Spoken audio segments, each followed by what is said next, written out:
The UK is the home of 13.5 million dogs, more than cats and any other pets. If you've ever had a dog, you know they're family. And if you haven't, it's hard to explain just how much they mean. This week, I lost my dog Rocco. And somehow I'm okay. Because in losing him, I learned the importance of gratitude. Grief is unpredictable. Some days I cry, some days I smile at memories that I once had. But through it all, gratitude has shifted the way that I see loss. At 25, this is my first real experience with grief. I've been very lucky. I felt some factor of grief, but for the most part, my parents, siblings, and childhood friends are still here with me today. Now, I'd always feared this day since the day that we took him on. I imagined I might crumble under the weight of it all. But when the day came, something shifted. Yes, I was devastated, but I was also grateful. Grateful for the years that we had, grateful for all the little moments, his personality, his quirks, his energy, and yeah, everything.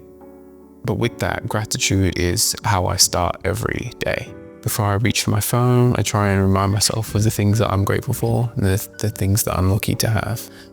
It sounds a bit far-fetched sometimes, and it can be difficult when you don't feel very lucky, but there is always something to be grateful for, something that you're lucky to have, whether it be to be alive or to have all of your limbs intact or to have your mental health with you.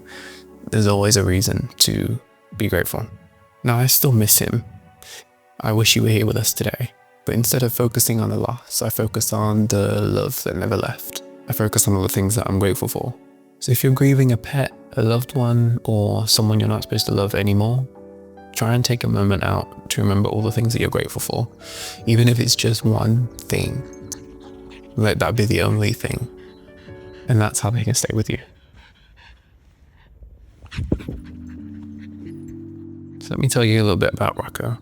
Rocco was a jug. He was a Jack Russell and a pug crossed. We got him from a friend of mine who was moving out of a rental property. And he couldn't take the dogs that he had with him. Now, the other two got rehomed quite easily. And I remember at the end, it was Rocco who was left. I remember meeting him for the first time and immediately feeling like he was waiting for me. Like he knew me before I knew him. Now, this is what I told my parents at the time to convince them to bring home what would now become their first family dog. Well, the first day was rough. Rocco mistook the house for Carver sprint course and decided to run from one end to the other like 70 odd times in record speed. And at the time, it wouldn't have been so bad if I had left my parents alone with him while I went to go help the friend move house. So we're very lucky and grateful that that wasn't the end of his stay here. A bit of background on my parents. They're both second generation Jamaican descendants. So we naturally don't have that very good of a relationship with dogs.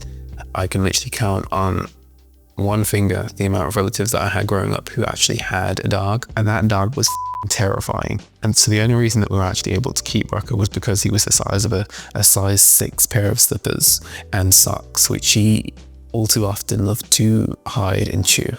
We had our first issue with Rocco in those first few weeks. Now, I had told my parents that Rocco wasn't fully potty trained at 3 years old, despite knowing when and how to go outside. There was always a slight chance that you might step in pee if you're not looking where you're going. Now, in our minds, we tried everything to remedy this. We set reminders every 2 hours to let him outside. Then when that didn't work, we set reminders every hour to let him outside. We bought reusable nappies and kept them on him. He would only wiggle his way out. We then modified those same nappies to attach to his collar so he couldn't wiggle his way out.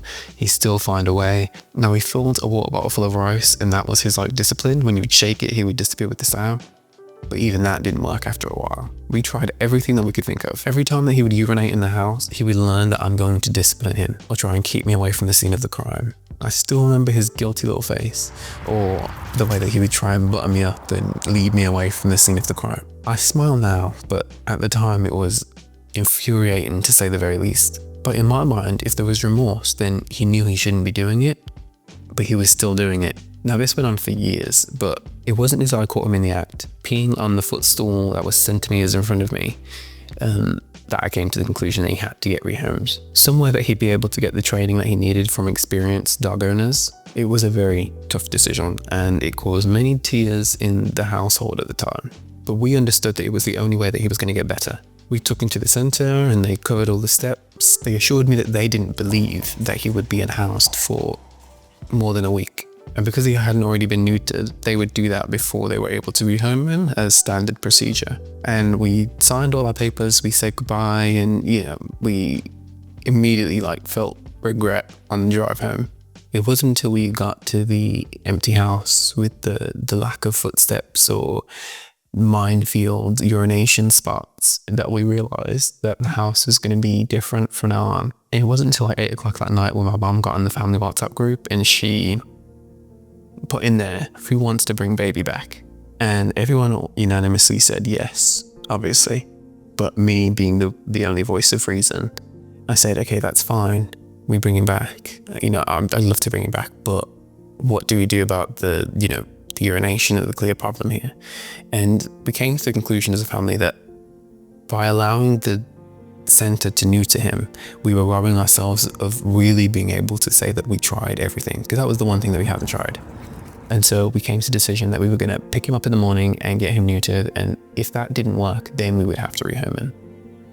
Now, we were advised that typically neutering is done as a puppy, so we were under the understanding that because of his age, it will bring risks and, might cause harm or more harm than good, and potentially not even fix the situation. Let's say the centre opens up at 7 a.m. I was on the phone at 7 a.m. I called up the centre, I explained the situation, and they said, yes, you can pick him up. Nothing's happened yet.